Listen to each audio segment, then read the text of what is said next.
Hey, how everybody doing out there? This is J Groove from the Situation Room. I really wasn't going to do a video today. I just really wanted to relax, but my spirit said get up, get up and warn my people. So when the spirit speak, I have to move. And what I want to talk about today is that we seem to have a new variant that has come into the country.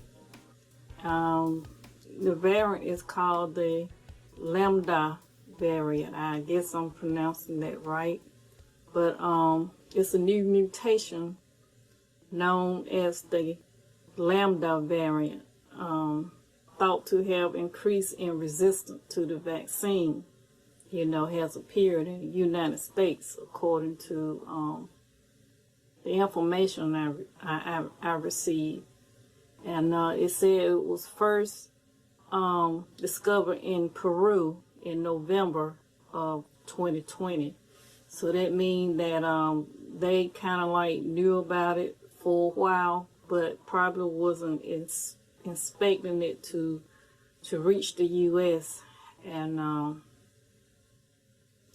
it said Peru is one of the hardest hit countries in the during the pandemic, But I don't know.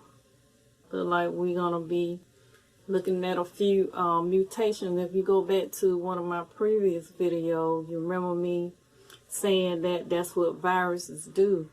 They mutate, and we would, long as they mutate, we will have a long road ahead, and stuff. I'm gonna read just a little bit of this. It said the Lambda variant has since spread to 8 countries in South America and 41 countries around the world. This is according to Global Science Initiative. And it says there are currently more than 1,300 Lambda sequences in the U.S. as of August 4, 2021. And the Lambda variant has been identified in 44 states. So, and it also says that researchers from Japan have found that the Lambda variant contains 3 mutations on its spike protein that makes it more infectious than the original virus. So according to this, it seems as if this variant is much more infectious than the first one, because like how some of us, we didn't get COVID, and we may have came in close contact with somebody who had it, but we still didn't get it. So, but with this mutation, it looked like we may have a higher chance of getting it, but I'm not gonna claim that. I'm just saying, I'm not gonna claim none of it, but that's just what it's saying. And it said 2 other mutations on its spike proteins make it about 150% more resistant to antibodies produced by the vaccine. Okay, I'm not getting this. So the vaccine is supposed to protect by giving the antibodies, but according to this variant, it'll be a little bit more resistant, And it says spike protein is part of a virus that enables it to attach to a human cell. And this research has not yet been peer reviewed. So I guess, we still got to wait on some information to come in. The World Health Organization has classified the Lambda variant as a variant of interest Well, all of them is an interest to me because I don't want no part of none of it. Meaning that it's suspected to be either more contagious than the original strain or more able to evade the vaccine. I'm sorry. It's just a lot of double talk. Oh, I'm sorry. It's just double talk after double talk after double talk. So it's just so confusing.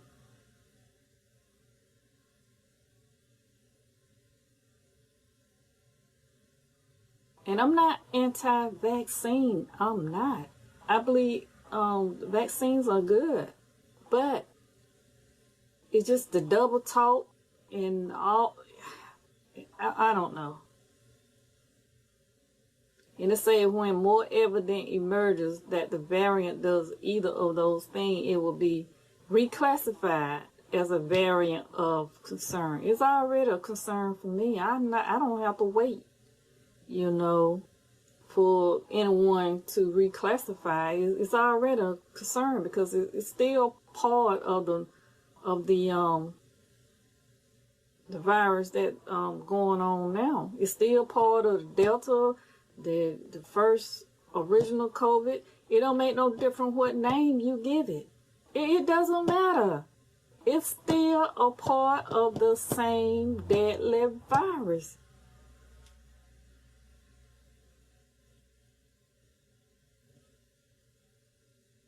And it also says that the researchers from Japan are worried that classifying the Lambda variant as a variant of interest will minimize the potential threat. I don't see why. I don't see why that statement makes any merit, because I don't think no one would just take it less lightly just because they classified it as a variant.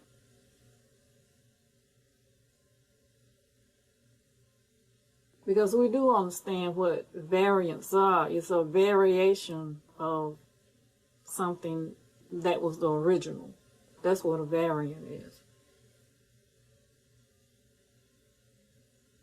So if we know it's COVID was deadly and this is part of that strand, we know that this can be potentially as dangerous or even more dangerous. That shouldn't be that complicated for anybody to understand. I'm going to read this last little part. It said, because the Lambda variant is a VOI. I'm going to have to look up and see what that means. It may be considered that this variant is not an ongoing threat compared to the pandemic VOCs, the researchers wrote. However, because the Lambda variant is relatively resistant to the vaccine-induced antibodies, it might be possible that this variant is feasible to cause breakthrough infections. Yet, it does not seem likely that the Lambda variant will spread as widely as the Delta has. But how would you know that? It just emerged, so how would you know that?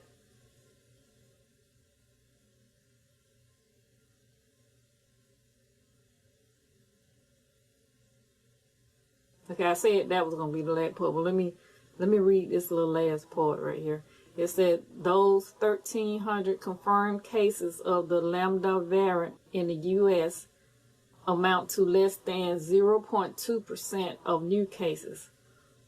By contrast, the CDC says the Delta variant now accounts for 93% of new cases thus far.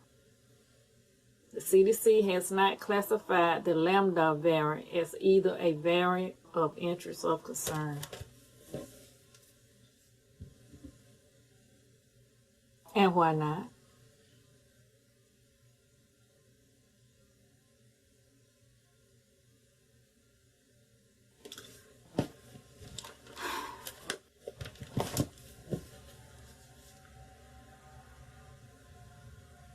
I do do understand some.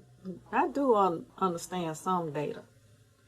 I mean, it's like a new variation or mutation, either of okay, if this was discovered in 2020, so either it's a mutation of the original strain of COVID that you failed to let people know about because you didn't expect for it to come here to the U.S. So, and then we have the Delta that's here now that's causing like 93% of the infection now. So, how many mutations are there? You know? And it's confusing giving them all these different names when it's still the same thing, but just kind of a bit aggressive, because that's what viruses do. They get more aggressive. If they don't die out, they just become more and more aggressive, because that's what viruses do. You know, until you be able to get rid of it, you know. And which will be big challenge, because we're looking at this on a global stage. It's not like it's just a little small area, you know, and you can contain a little small area, but it's hard to contain something that's on a global scale. It's very hard to do that. Okay, it took me a minute to figure out what VOI was, but I went back and looked at it. But VOI is a variant of interest, and VOC that I spoke about is a variant of concern. I guess they're just acronyms. Instead of just spelling it out, well, people can understand it, they just use the acronym for it. So that's what that is. When it's a variant, VOI, the variant of interest, and the VOC is the variant of concern. Well, which I said for me, all of them is a variant of concern for me, because like I said, I don't want none of it. I don't want to be sick. I don't want to get sick. I don't want none of it, you know. So that's the way I view that. You know, there's really no easy answer to eradicating the virus. You know, it's not a multiple choice that you can fill out for eradicating something like a deadly virus. You know, either you got to have a vaccine that really works, or I know you don't heard about herd immunity, meaning everybody gets it, or most people get it, and those who survive, and they naturally, you know, have those antibodies. But who wants that? Nobody. You know? So hopefully we'll get this one right. You know? That's all we can do, is just hope science we get this one right, because I know we don't want the other choice, you know, where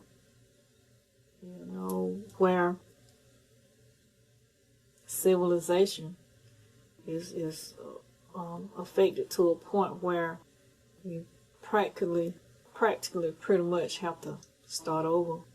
Nobody wants that. So hopefully science will get it right, and we'll find the answers, and then we can move forward from that.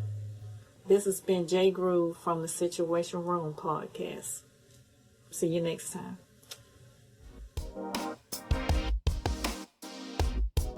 Thanks for watching. Be sure to subscribe to the channel. click the notification bell for new uploads.